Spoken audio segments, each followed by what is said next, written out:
Assalamualaikum warahmatullahi wabarakatuh. Saya hormati Ibu Dian Indriani selaku dosen pengampu mata kuliah statistik. Dan yang saya hormati para penonton, teman-teman, rekan-rekan pada mata kuliah statistik dan juga seluruh penonton yang menyaksikan video ini. Salam kenal, saya Lutfi Pratama, mahasiswa Politeknik Setialan, MSDMA, Sarjana Terapan. Pada kesempatan kali ini akan memaparkan video mengenai proses atau mekanisme analisis pembuatan statistik pada survei kepuasan masyarakat terhadap pelayanan publik selama pandemi COVID-19. Pada kesempatan kali ini saya membuat kuesioner menggunakan Google Form, di mana kita sudah familiar dengan yang namanya Google Form. Kemudian dari kuesioner ini kami memberikan beberapa pertanyaan. Ada total 6 pertanyaan yang telah kami buat dan telah kami sebar serta hasilnya sudah kami dapatkan. Sebelumnya untuk melihat ke pertanyaan kita perlu masukkan nama. Di sini misalnya Udin, di sini NPM 787 misalnya, dan di sini jurusan kita misalkan masukkan MSDMA. Lalu kita klik berikutnya.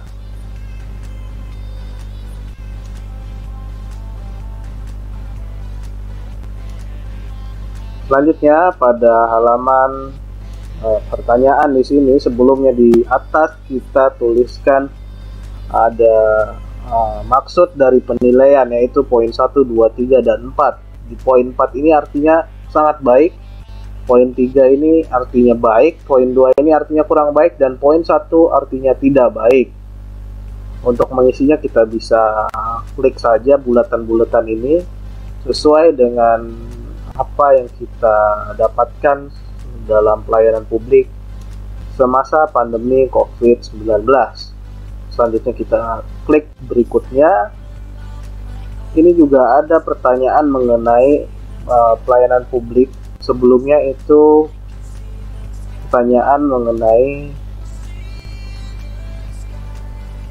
ya, ini pertanyaan pertama itu pertanyaan mengenai kepuasan, ya, artinya kepuasan saudara terhadap kalian. Jadi ada 3 pertanyaan tentang kepuasan, ya.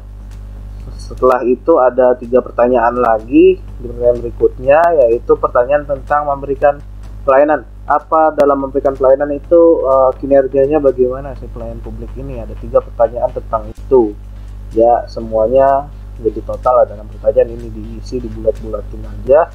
Selanjutnya kita bisa kirim pertanyaan ini dan datanya akan tersimpan langsung ke Google Spreadsheet saya.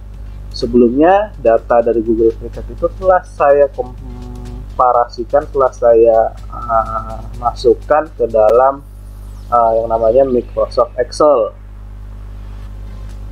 Ini adalah tampilan daripada Microsoft Excel, dan data yang ada pada hasil survei saya yang ada di spreadsheet saya masukkan ke Microsoft Excel. Di sini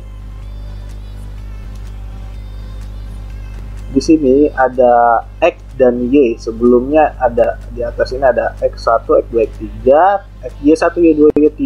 Nah, sebelumnya kita harus tahu dulu apa itu X dan apa itu Y.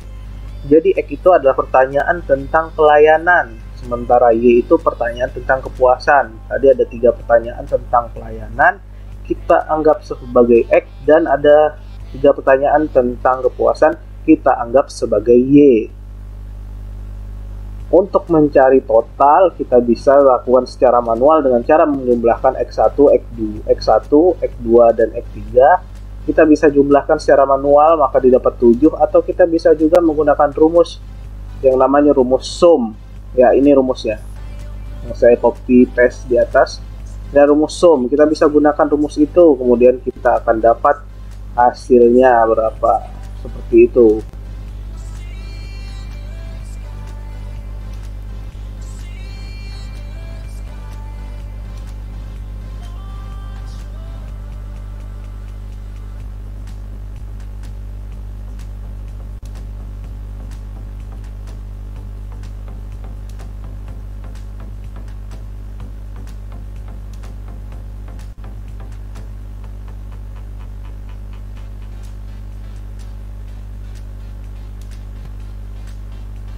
Ya, ini bisa kita tambahkan secara manual atau dengan zoom juga bisa. Kalau cara manual ya agak lama sih, 2 tambah 2 tambah 3 itu hasilnya 7. Nah, selanjutnya untuk mencari Y, kita juga bisa gunakan namanya rumus sum, mencari totalnya. Ini ada rumusnya sum. Jadi I7 ini kolom I, sama kolom K7 ini yang ke-7 ya, yang ke-7. Nah, ini nanti akan didapatkan secara otomatis hasil daripada jumlahnya, totalnya. Itu ke bawahin aja nih. Oke, data-data yang ini yang sudah kita dapatkan ini,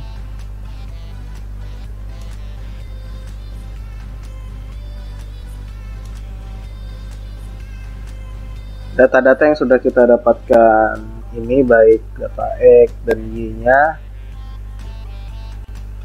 maka data ini kita copy paste dari yang data X1 sampai dengan data Y, total Y.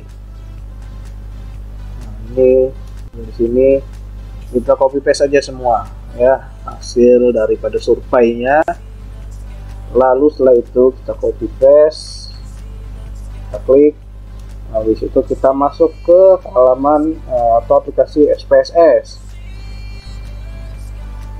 Ya, ini aplikasi SPSS ini sebelumnya sudah saya copy paste daripada data di Microsoft Excel. Kita masukkan ke sini X1, X2, X3 dan total X.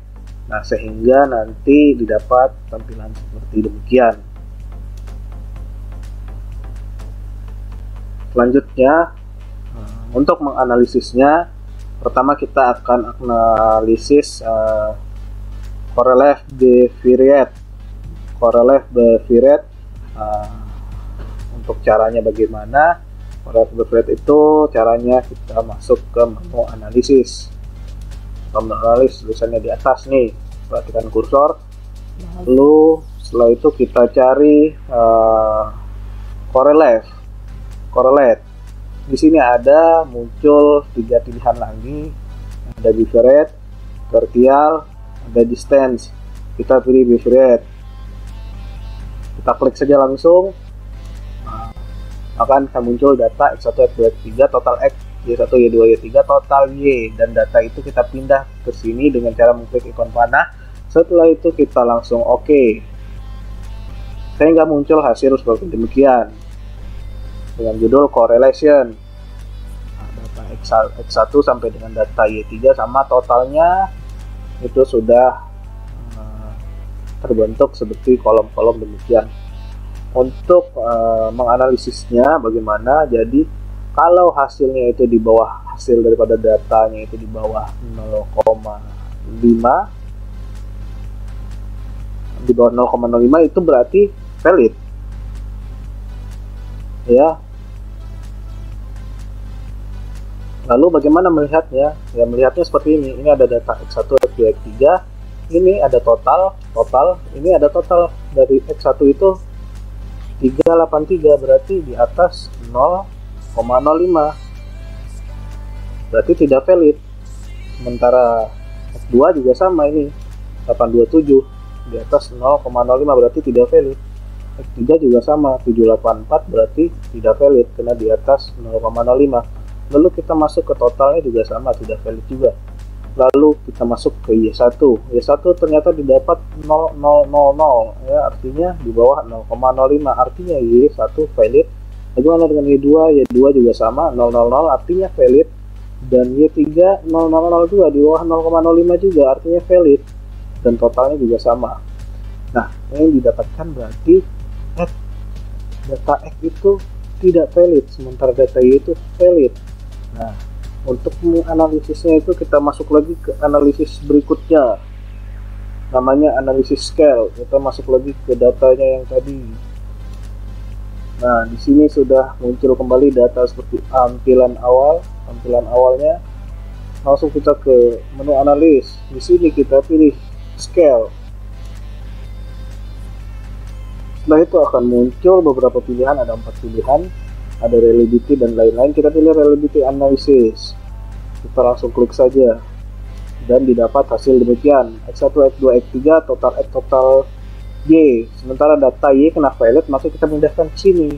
Dari sini kita pindahkan ke sini dengan cara apa? Tekan ikon panah ya. Jadi data Y ini dipindah ke sini dengan cara menekan ikon panah. Lalu dipilihlah modelnya, itu modelnya alpha. Setelah dipilih dan setelah kita pastikan itu benar, maka kita tekan OK. Maka didapat hasil dengan judul reliability seperti demikian. Akan ada tulisan di bawah reliability statistik, di mana front batch alpha-nya didapat 757 yang artinya kalau di bawah 0,06 itu tidak reliable, karena yang didapat 757 artinya di atas 0,06 artinya reliable. Berarti untuk reliability statistiknya statusnya reliable. Oke, jadi itu hasil analisis dari reliability. Sekarang kita masuk ke analisis berikutnya, yakni analisis complement. Ya, kita masuk lagi ke datanya. Ini tampilan awal, kita masuk lagi ke data. Sama seperti tadi, kita masuk ke analisis, perhatikan kursor. Kita masuk ke analisis dan kita cari complement. Di sini ketemu complement, ada beberapa pilihan di dalamnya. Kita pilih paired sample test.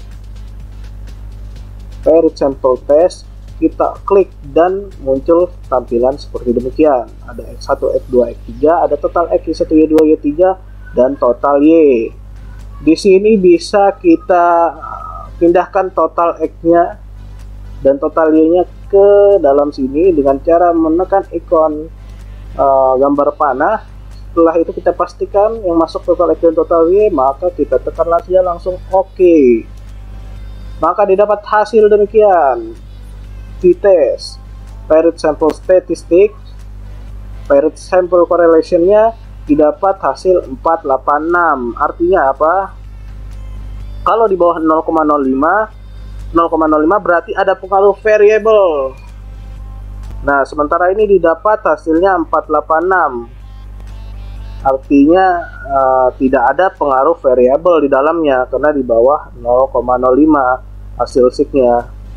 Jadi kalau misalnya hasil seek-nya itu di bawah 0,05 berarti ada pengaruh. Sementara kalau di atas 0,0 berarti tidak ada pengaruh. Di sini didapat tidak ada pengaruh karena 486.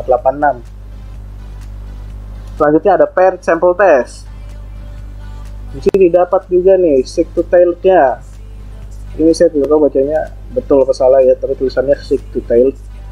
Nah, ini ada didapat hasil 0,40. Artinya kalau di bawah 0,05 artinya itu ada perbedaan rata-rata antar variabel. Sementara ini dapat 0,40 berarti tidak ada perbedaan rata-rata antar variabel. Jadi itulah cara menganalisis data survei menggunakan aplikasi SPSS yang sebelumnya juga telah saya pelajari dan lumayan susah sebenarnya ya, tapi karena ini adalah UAS maka saya pelajari dan ternyata saya mendapat pemahaman baru tentang penggunaan aplikasi statistika ini, dan ini sangat berguna nantinya di dunia kerja saya. Ya, mungkin itu saja yang bisa saya sampaikan pada pemaparan saya kali ini atau pada video saya kali ini. Mohon maaf atas segala kekurangan. Terima kasih atas segala perhatian. Wabillahi taufiq wal hidayah. Wassalamualaikum warahmatullahi wabarakatuh.